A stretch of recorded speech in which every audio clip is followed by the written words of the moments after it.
বেলদা বাজারে গেলে কোথাও যাই আর নাই যাই, এই মিও আমরেতে অবশ্যই আমি ঢুকি। মিও আমরের কিছু আইটেম আছে যেগুলো আমার ছেলেদের এবং আমার ভীষণ ফেভারিট।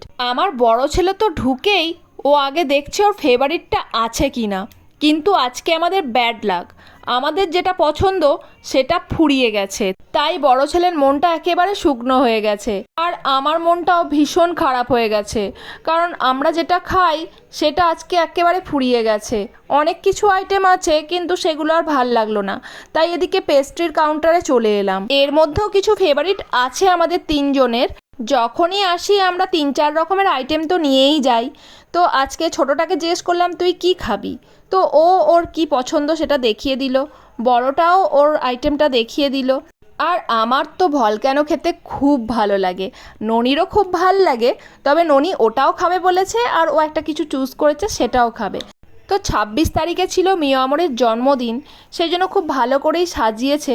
যদি 26 তারিখে আসতে পারতাম অনেক কিছু অফার ছিল, কিন্তু তখন আসতে পারিনি, তাই 27 তারিখে এসছি।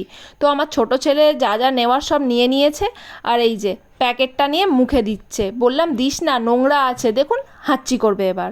ওফ, মিও আমরের এখন যে বক্সগুলো সেগুলো একটু অন্যরকম করে দিয়েছে, হয়তো পুজোর জন্য।